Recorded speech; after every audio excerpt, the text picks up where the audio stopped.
it's going to be maximum points for Sergio Perez, who on the streets of Singapore wins the 2022 Singapore Grand Prix. This, the greatest race for Sergio Perez. What's up, guys? It is Ricci here, Season 2, Episode 20 of the F1 Podcast. We are filming this, what day is it today? October 4th. Can't keep track of the days. But all kidding aside, it is good to be back. We took a little bit of a break. We actually did our first in-person event together. Andrew, welcome. Sorry, I'm here with my co-host, Andrew. That was great. Jays game, a lot of fun. Unfortunately, they lost, but had a great time. Saw some fans, which was the best. But also thinking that we got on the Jumbotron with our fans too, Ricci. That was a lot of fun. I am so mad. I looked back. I also want to note that Erica was at the game too. There will be photos in the YouTube one, but she had to send her regrets because she had her low bar comedy. They are having their show on Thursday, so she's prepping for that. So she couldn't make this week's episode. But back to the Jays game. Let me tell you, the face, if somebody could capture, Andrew, your face on the Jumbotron looks like you were lights out, just like Aston Martin, both of them getting points this weekend. Like, what? Oh, I was fired up. Danny Rick getting 5th place. Was it 5th place? Yeah, you channeling P5 energy. Yeah, and I'm like, where is this coming from? We were really excited that we were able to do something with our fans. So shout out to all the fans that we went to the Toronto Blue Jays game with. It was a lot of fun. Got some October baseball, baby. I'm excited. October baseball. And home first home game since I think series since 2016. Damn right. It should be a blast. So either going to play Seattle or Tampa Bay. Have a feeling it's going to be Seattle. Just because they're in a better position to make the wild card number 2 spot. Sorry, I'm just chewing an apple. My bad. My bad to everybody who has to listen to this. As I said, we're filming this on October 4th, a couple of days after the Singapore Grand Prix.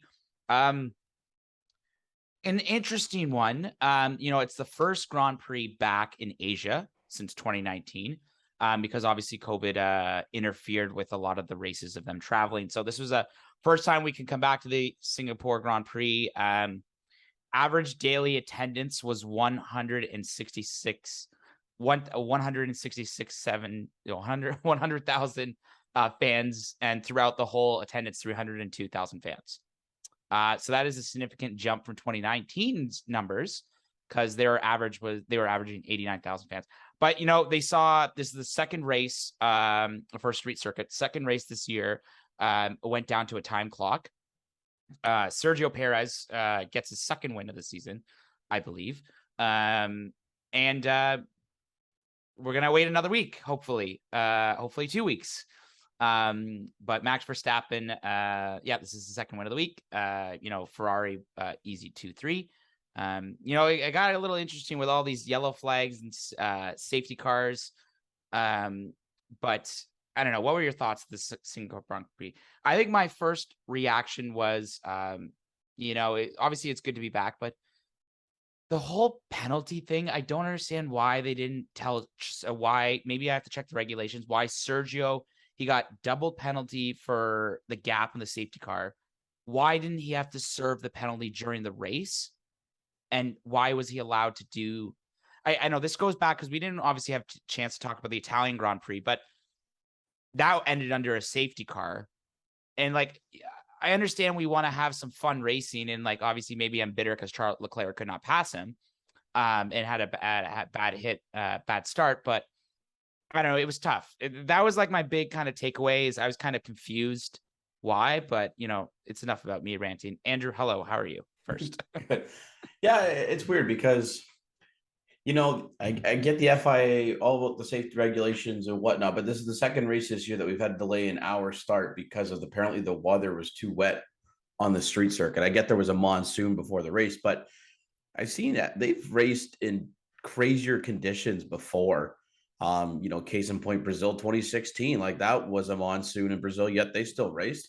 There's a wet tire, and they have a wet tire for a reason.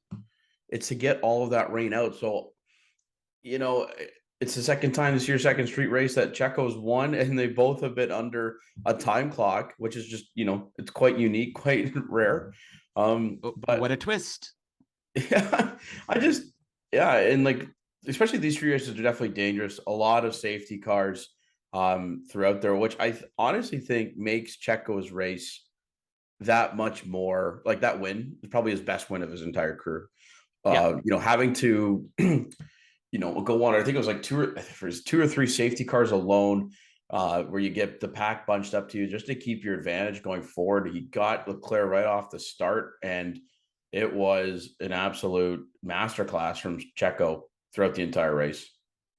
Yeah, I think a lot of the pundits were saying that this is probably his best race in his career.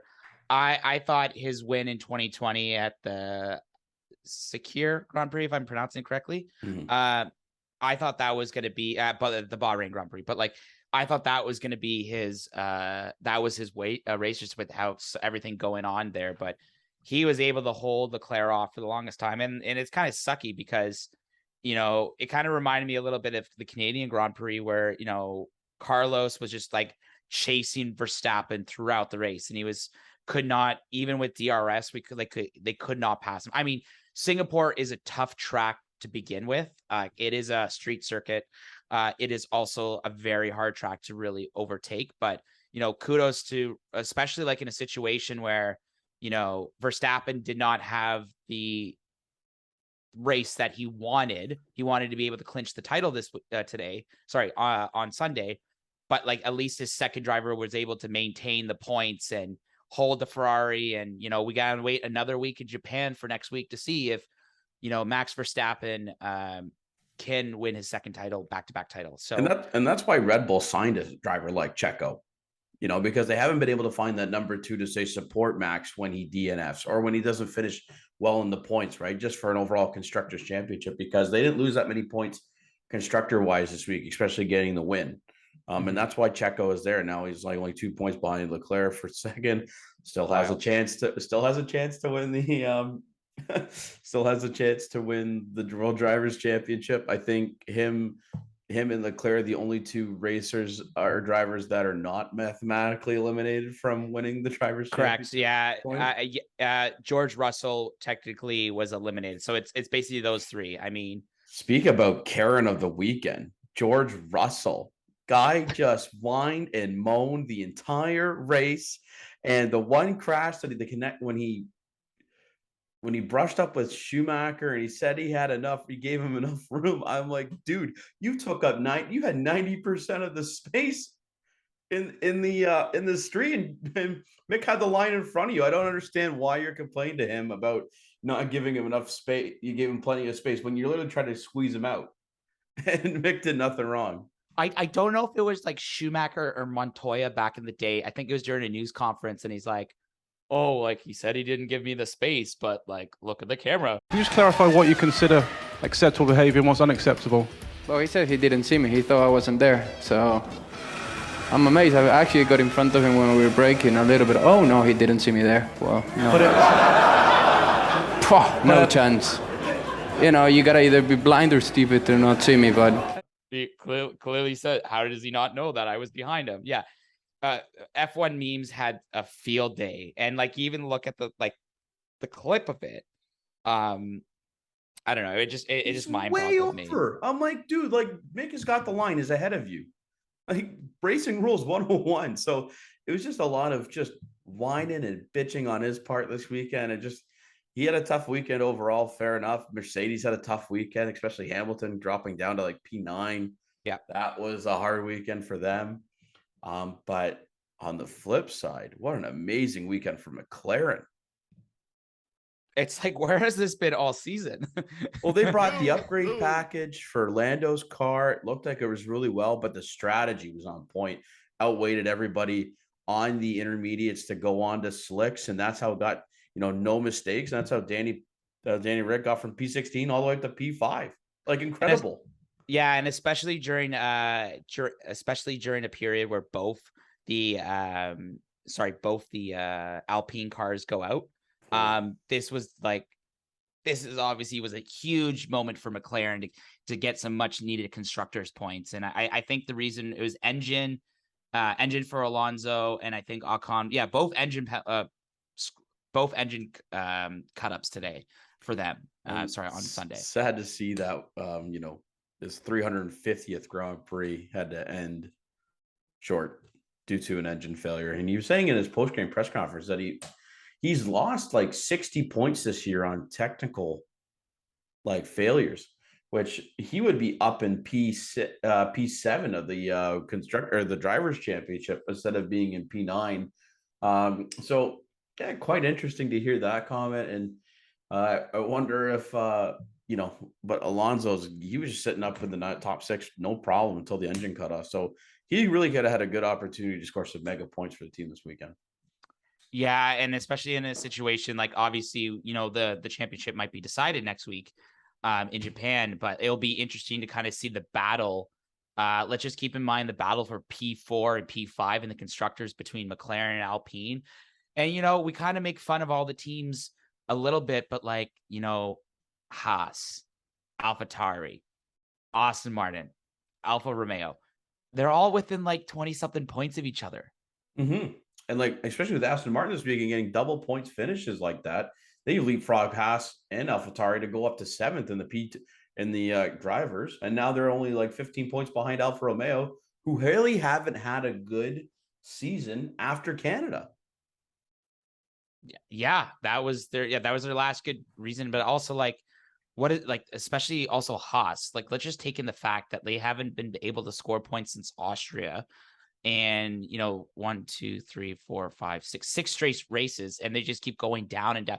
We talked about how they could have easily maybe got P6 in the constructors. They looked in a good position at the start of the season. So I'm curious to see how that's going to play out in the last 5 races. And I don't really know much about the Japanese Grand Prix and the actual track itself. So it'll kind of be interesting to see how the lower teams really feed on that. I don't know. Is there any other takeaways that you thought were really, really big in Singapore? I mean, I obviously think that, with the season going in for Daniel Ricciardo, I don't think it's determined.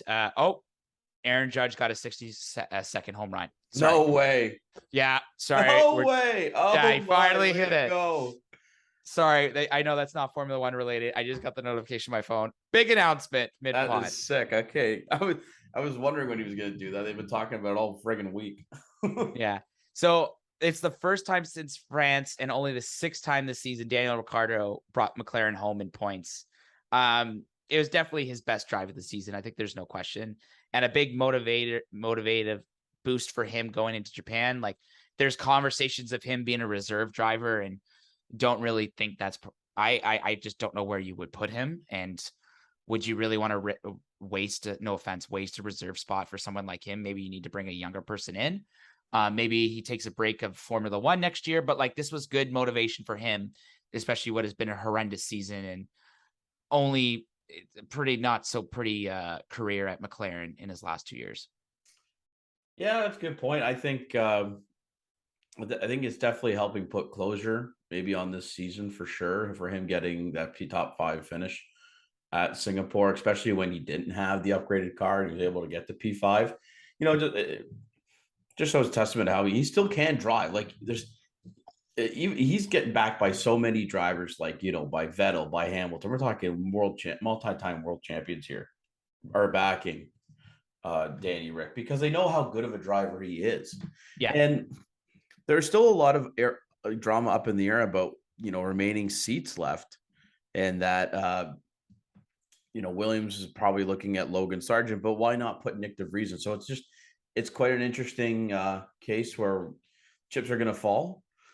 And you'd like to see Danny Rick in a Formula One car this upcoming year, but I don't think the odds are with him right now, unfortunately. So either reserve driver or maybe even a trip to NASCAR. I've heard he's going to potentially go to NASCAR for a year to start driving there would be quite interesting.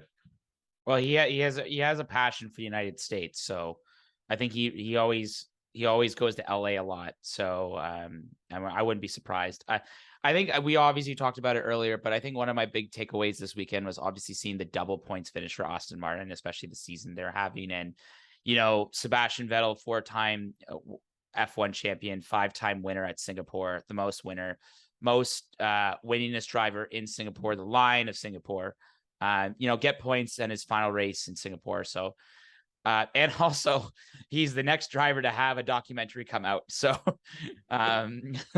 sorry, I don't mean to laugh, but like it's, everyone's jumping on this documentary bandwagon. So why not? But I will be interesting to see I'm curious to see what he's going to talk about his career at Red Bull, like towards the end, where kind of had that falling out with Mark Webber. Daniel Ricciardo came into the mix, and then also Max Verstappen. Max Verstappen came after, but I'm just curious to see if he's going to touch base on that and just see his lifestyle, because you could tell he's been such a career difference when he was with Red Bull, then with Ferrari, and now with Aston Martin. So I'm curious to see how that is. But I think it was a good haul for them. Now they're above Haas and AlphaTauri. So I think this is one of their best weekends.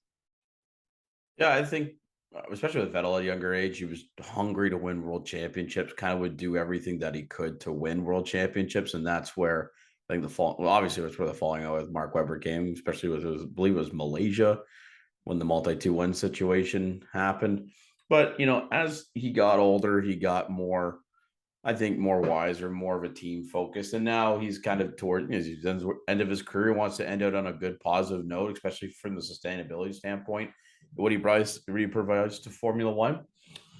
But I think it was a great race for Aston Martin. They look great out there on this weekend in the car, both qualifying. I thought they did well in qualifying, relatively speaking. And then with the race coming up, with that race, they, getting a double points finish, first time this season, getting a double points finish. So that's huge. I think for a lot of people that don't understand the term multi-21, I'll just give a quick synopsis. So in 2013, Mark Webber and Sebastian Vettel were racing against each other. And I think the decision was Vettel was going to hold in second and let Mark win the race, but Vettel did not want to do that. So he ignored team orders to steal the win for victory. And it was like kind of one of those moments that define the Vettel and Mark Webber era. And a lot of people think that was like kind of the downfall of Mark Webber as an F1 driver. But people say that was the reason why he retired. He was done with this BS. Yeah. So I just wanted to give context, but on that, but we can talk more about Singapore. I know it was beautiful. I don't know. It was also nice to see all the fireworks at the end. It was beautiful. It looked like a party there. Oh, see, Singapore to me is like the ultimate test for a Formula One driver. Like the amount of the track itself is very tough, very tight in scenarios too, but also the fact that you're dealing with such high humidity and the heat. After the races and seeing like the post-game, like the post-race interviews, everybody just looked knackered, like just completely dead from the race. So I thought that was it's always quite interesting to see how like it affects everybody. And I think if you can survive Singapore, you can survive the F1 calendar. You can survive Bahrain, Abu Dhabi, and then like keep in mind Vegas next year, I think is going to be like a 10 p.m. start. So what the heck are you going to do all day? Gamble. I mean, probably party. Oh, I mean, prepare for the race. Yeah. You have your calendar blocked off for like personal time from 10 a.m. to 9:50 p.m. Well, technically you have to be there 2 hours before your race, but yeah, it was actually really interesting. I saw there was like a video, Lando had to get dumped of water. I think the average driver loses like 8 pounds per race. I think I read something like that. That's insane. But I guess I didn't have any fan questions today, but I saw a joke. Erica sent us a funny thing. Could there, and I will ask this question to you, Andrew. If Max Verstappen wins the title in Japan, if he does, he clinches it, could him and Pierre Gasly or Yuki Tsunoda switch seats so they can take the Red Bull seat and then he can race for the junior team? I highly doubt that is ever possible, but Can a man believe? Can we see? In a way, if they were to lock down the Constructors Championship as well, Red Bull are so crazy enough that they think that they would. Like, like it would be such a marketing ploy for them that I think it would be hilarious to see what the Yuki's got in a Red Bull car. The Pierre would be quite funny, but I think considering he was a previous Red Bull member, so that would be quite interesting to see him return to the paddock there. But it would be interesting to see how Checo and Max would do with a P9 car effectively, right, in the Constructors Championship. Yeah, and we are, especially it would be kind of nice to see Pierre Gasly back in a Red Bull car. But yeah, I just thought that was really interesting. But that was the only question I wanted to bring up that I had for this week. I know we have kind of a shorter episode this week, but I just want to see what's your kind of strategy going into Japan? And especially for the teams, what does Red Bull need? Red Bull just needs to go out and just do their business. Max Verstappen needs to win the race, needs to get fastest lap, and it's over. I really think it would be cool for Max to win in Japan, considering how they couldn't go to Japan last year to celebrate Honda's quote unquote last official year of their partnership. But I think it would mean the world to Japan, to Honda, to have Max win in Japan. Win the Constructors Championship or Drivers Championship, in Japan at Suzuka. I think that would mean the world to them. And it would be a really cool story, especially for the Highlands. I know there's 5 races to go, and you never want to see a guy win or a driver win with 4 to 5 races left. But it would be such a very cool and unique story that would make Honda come full circle, especially when they had problems at McLaren in those days, to then be able to, have a car that's won back-to-back drivers championships. And, Red Bull are pretty much going to win the Constructors Championship, barring an epic collapse. So I think it would be really cool for Max to win it in Japan itself. Yeah, I think obviously we have a little bit of a teaser later at the end of the episode, but I would like to see it decided in Austin. But I think the cards, and if everything goes right, I don't foresee Max doing another situation. But also, we didn't even talk about qualifying. What happened in qualifying for him, where his team did not realize how much gas he had in his car, and then told them he could have got fastest lap. He was on pace on pace to beat Leclerc by a second, like a full second through sector 2, and then I think Christian said around, I forget what turn it was, that they realized that he needed to come in, and his reaction was absolutely priceless, because he knew he could have locked it up this weekend if he had pole. And to finish P8 for the start of the race, and to have that such a horrendous start at the beginning.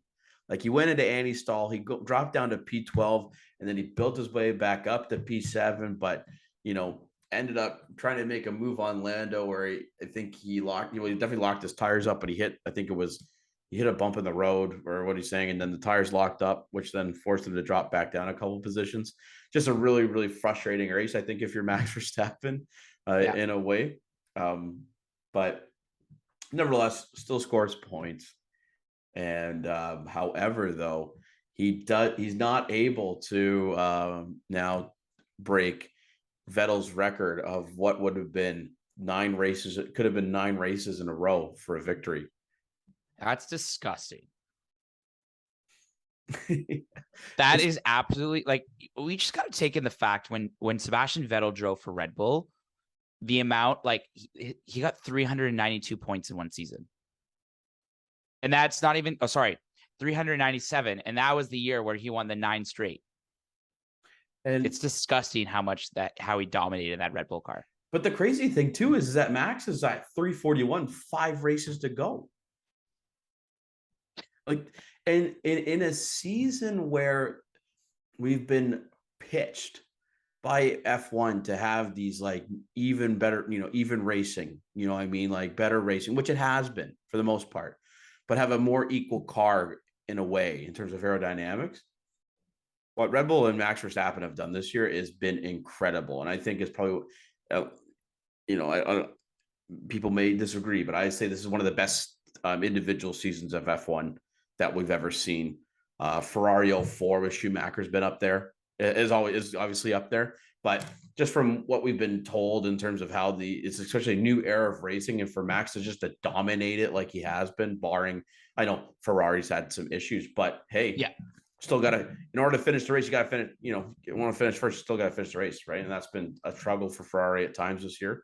Some strategies have been mixed up, but I think a collective effort between Red Bull's, engineering team, strategy, and then Max as a driver has been just super impressive this season. Yeah, and I think there'll be a lot of takeaways of this season, and especially if I think Ferrari, if Max can secure it next week, I think they should they should just focus on the next year's car, and especially next year. I think obviously we talk about the more fair racing this season, and we've seen it.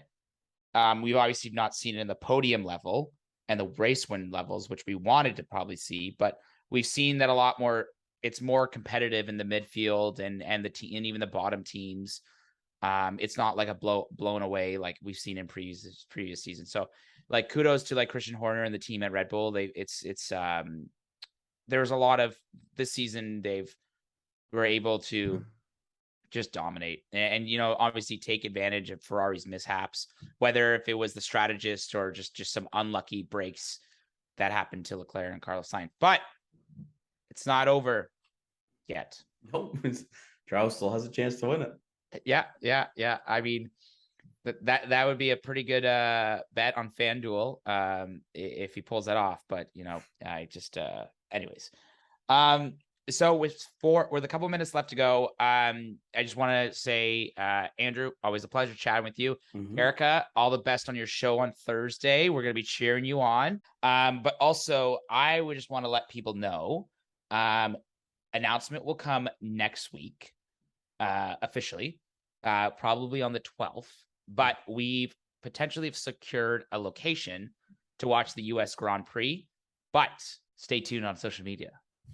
So in order to find out where we're going and where we're going to meet with our fans, you need to follow us on Instagram. We're on social media, so send us a follow on Instagram, Spotify, Apple Podcast, and the YouTube channel X Ricci. And we're also stream on Twitch at X Ricci. This was episode 20 of where we've talked about the Singapore Grand Prix, and be interesting to see what happens next week in Japan. Obviously, I'm your host Ricci, and I'm here with Andrew. And Andrew, anything last words before we call this an end? Keep ready on the socials, as John was saying. We do have a very spicy announcement coming up Tuesdays next week in terms of where we could be having a host party. So follow us on F1.podcast for that. But to leave the Singapore Grand Prix, where Max Verstappen might win it in Japan next week. Stay tuned to see how it goes next weekend and have our race reactions next weekend on the F1 podcast. This is Andrew. He's John, and we're the F1 podcast. Thank you so much for listening today. But again, please follow us on Instagram at F1.podcast, Spotify, Apple Podcasts, as well as X Ricci's YouTube page. Look forward to hearing from you, everyone. Let's go Blue Jays. Yes. Have a great day, everybody. Bye.